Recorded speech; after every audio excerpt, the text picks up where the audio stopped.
Hello, this is VE6WZ at the remote QTH located just east of Sundre, Alberta. Today I was going to make a video because it's very frosty and cold. It's minus 17 degrees here, and it's developed what we call hoarfrost, and it might allow for a better view of the guy wires and various antennas here. But this video I wanted to just make as an overview. I have made other videos which describe the antennas and the shack construction in more detail, but I just thought I'd provide an overview here with this video of the location. The QTH, this exact location was selected because it's on a hill. It's on quite a prominent, gently sloping high point with the land sloping away in all directions. I'm on the very crest of the hill. It slopes down at least 100 meters to 200 to 300 feet in all directions. The land here is 10 acres that we have, although it's surrounded by a full quarter section, and I have access to that land as well for beverages. But it was all treed, and this land was cleared. This spot was cleared to locate the station. I created a fenced-in area after I cleared the trees of about 60 meters. No, it's about 40 meters by 40 meters. The radio equipment is housed in what we call a skid mount trailer. It's a shack which is mounted on skids and located here, and it's heated and air conditioned to provide a location and a comfortable place for the radio equipment. There is electric power here. The internet is Wi-Fi or WISP. It's a WISP provider, that is to say a radio internet connection, and I actually have two internet providers to provide redundancy. The main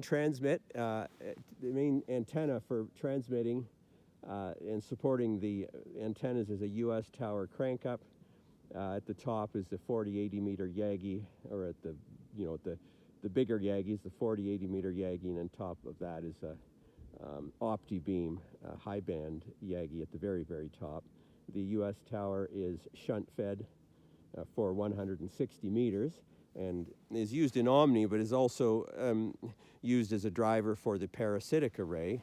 And there's the parasitic array for 160 meter, which I've got another video on in more detail in a paper I wrote as well. But perhaps today with the frost, you will be able to see the guy wires as well as the top loading wires, which slope diagonally from the top of each element. The elements are made of irrigation tubing, 4-inch irrigation tubing, and are 75 feet high. There's two parasitics, one in the background and one in the foreground, and they act together, as I said, with the U.S. tower as the driver to create gain either to Europe and Oceania or conversely to South America and Japan. I'm somewhat focused on the low bands, mostly 160 meters and 80 meters. It's kind of my operating preference. For receive, I also have the 9-circle receive array. This array I don't think is no longer sold by DX Engineering, but was designed by the YCC Contest Club, the Yankee Clipper Contest Club. And essentially it's 9 verticals, which are high impedance verticals, and there's 9 of them. The central vertical being used together with any 2 other verticals to provide a 3 inline array. I don't know if you can see it now, but if you'll notice, the central vertical is in the middle with that box at the base, and behind it is another vertical, and in the foreground is a third one. So if I walk along, you'll see that now these are all in line, all 3 of these. So this would provide a direction in either way, in this case to Japan or South America. And the other verticals, perhaps it will show up in the video, are surrounding or around in a circle of, they're spaced I think 70 feet. I can't remember what that is in meters. That's one receive antenna, and it's almost always used together with diversity receive with my beverages. And I have 8 beverages antennas which range from 800 feet to 1,000 feet, and they cover all compass directions. In fact, here you can see one in the foreground. This would be my east-west beverage, which extends off and into the bush. Maybe later I'll do a quick video of my header boxes, which distribute the main coax feeds to the different antennas, and there's 2 of those which are located in the bush.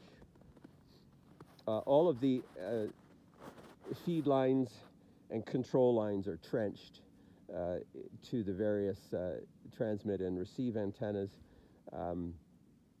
And perhaps the only last thing is the ground system for the 160-meter transmit antenna is more or less encompassed completely within the fenced area, though it also extends outside the fenced area proximal to the parasitics to expand the ground system for those elements. So that's a quick summary of the transmit, or the 160-meter and low-band transmit system here at VE6WZ. I just walked a bit closer to the base of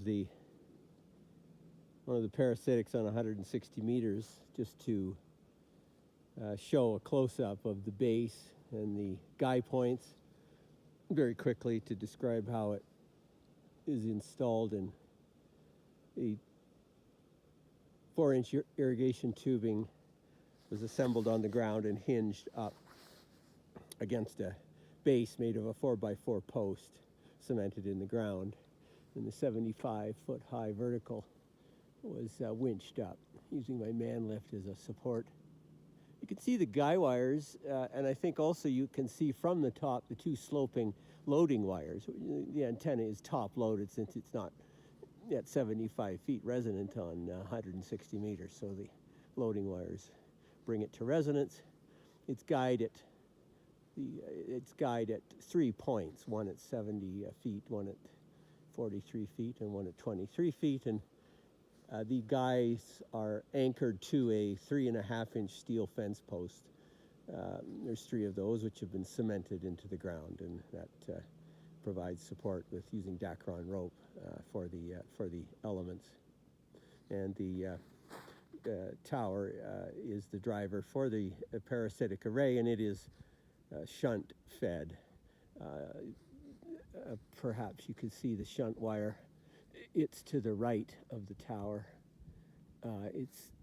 The 50 ohm point was found at one section down from the top, and then the matching network for the array is found in that box at the base of the US tower.